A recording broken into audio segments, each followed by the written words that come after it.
Здравейте, аз се казвам Асия Аксентиева и съм в читалище Леко Константинов, учител, преди това ученичка, така че последните 50 години голяма част от живота си съм прекарала в тази сграда. Първо учейки се да рисувам, после учейки другите да рисуват. Идеята е да използваме нашето пространство на двора в тази стара къща, построена от дедите ни, с цел да я запазим. Тя е културен памет.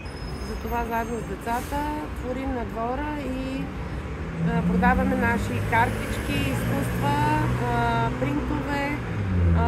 Така показваме и популяризираме и културата, и изкуството. Има много талантливи деца, които също се нуждаят от подкрепа, защото това е нашия дом, в който някои деца работят вече 7-8 години, някои са изявени творци и така успяваме чрез малко да осигурим капчица от средствата, които са ни нужни. Аз съм Станислава Гетова Смокини, автор съм на фентази роман Филип и пясъчният кораб, който съм илюстрирала и също текстът е мой авторски.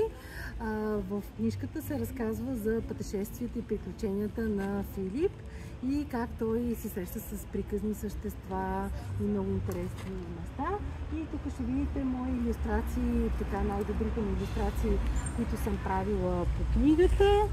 Например, рибата Азул, вълшебната риба Азул, една сцена от Филип, който едва не умира в битка с един страшен крокодил. Това е всъщност корицата на книгата.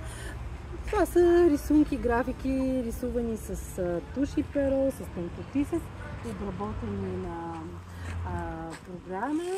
И аз обичам много черно-бялото. Смятам, че черно-бялото е прекрасен начин да изразиш светлината и формата и радостта от движението в една картина.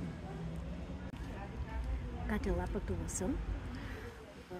Работя в читалище Просвета 1895 година, село Топчи. Това село се намира в община Разград, на около 18 км от града ни и е център на капанското население. Познатите капанци от цяла Североизточна България се намират не само в нашето село, но и в околностите на някои от Разград и села от Разград, от Русе и Търговище.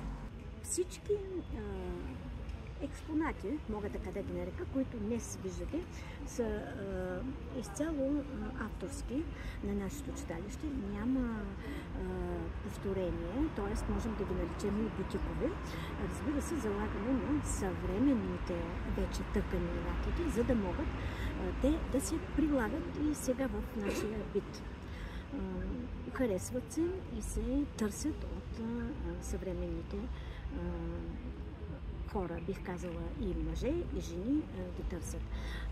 Всяко пано или черва, които виждате, са с свой облик, с собствено заглавие, защото те са продукти на чувствата и вижданията на авторката, или автора, който ги прави. Същото важи и за бижутата. Няма нещо, което може да се повтори или пък да се види и да се изработи по схема. Това ги прави още по-уникални, красиви. От името на ръководството на нашето читалище в село Топчи и лично от мое име искам да благодаря на за поканата, която получихме да участваме в тази прекрасна изложба, в това прекрасно арт събитие, мога да го нарека. Останалите артисти, художници, които участваха заедно с нас, представиха също много хубави неща и мисля, че всички се обогатихме изключително много. Хората, които дойдоха и видяха нашите неща, останаха също доволни, успяха да научат по нещичко за всички нас и затова апелираме за повече такива събития. Ние отново ще се включим.